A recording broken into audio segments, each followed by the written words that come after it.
नमस्कार मित्रांनो, तुमचं मनपूर्वक स्वागत आहे आपल्या लाडके यूट्यूब चॅनलवर। आज आपण अत्यंत महत्त्वाची आणि थोडीशी धक्कादायक अशी बातमी घेऊन आलो आहोत। सरकारी कर्मचाऱ्यांची पेन्शन संपवण्याच्या दिशेने एक सरकारचं मोठं पाऊल। होय मित्रांनो, केंद्र सरकारकडून नवीन विधेयक मंजूर करण्यात आलं असून त्याचे गंभीर परिणाम लाखो पेन्शनधारकांवर होणार आहेत। नेमके काय आहे विधेयक, काय होणार आहे तुमच्या हक्काच्या पेन्शनचं, हे सगळं आपण जाणून घेणार आहोत या व्हिडिओमध्ये सविस्तर। त्यामुळे व्हिडिओ शेवटपर्यंत जरूर पहा। आणि हो, अजूनही जर तुम्ही आमचं चॅनल सबस्क्राईब केलेलं नसेल तर आत्ताच करा आणि बाजूला असलेली घंटा दाबा, जेणेकरून अशीच महत्त्वाची माहिती तुम्हाला वेळोवेळी मिळत राहील। वित्त विधेयक 2025 24 मार्च 2025 रोजी संसदेत सादर करण्यात आलेल्या आणि 25 मार्च रोजी मंजूर झालेल्या वित्त विधेयक 2025 मुळे सरकारी कर्मचाऱ्यांच्या हक्कांवर गदा येण्याची शक्यता निर्माण झाली आहे। पेन्शन आता हक्क राहिला नाही।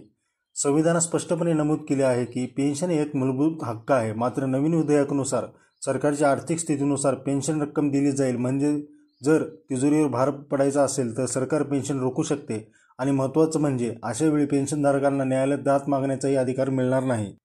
डीए आणि डीआर सुद्धा सरकारच्या मर्जीनुसार। विधेयकात स्पष्ट नमूद केले आहे की महागाई भत्ता किंवा महागाई राहत देणे हा सरकारच्या निर्णयावर अवलंबून असेल। म्हणजे आर्थिक संकटात हे लाभ पूर्णपणे बंद होऊ शकतील। या विधेयकामुळे जुनी पेन्शन योजना पूर्णपणे बंद करून एनपीएस नवीन पेन्शन योजना सर्वत्र लागू करण्याचा सरकारचा मार्ग सुलभ आणि होणार असल्याचे राजकारणाचे मत आहे। त्यामुळे जुन्या योजनेत निवृत्त झालेल्या भविष्यांना धोका संभवतो। एकूणच काय मित्रांनो, या विधेयकामुळे सरकारच्या निर्णयावर पेन्शन अवलंबून राहणार। हक्काऐवजी आता कृपेमुळे पेन्शन मिळेल का, हा मोठा प्रश्न निर्माण झाला आहे। मित्रांनो, ही माहिती तुमच्या ओळखीच्या सर्व अधिकारी कर्मचाऱ्यांपर्यंत नक्की पोहोचवा। व्हिडिओला लाईक, शेअर आणि कमेंटमध्ये तुमचं मत जरूर लिहा। तुम्हाला काय वाटतं, हा योग्य निर्णय आहे का? जय हिंद मित्रांनो, जय महाराष्ट्र, धन्यवाद।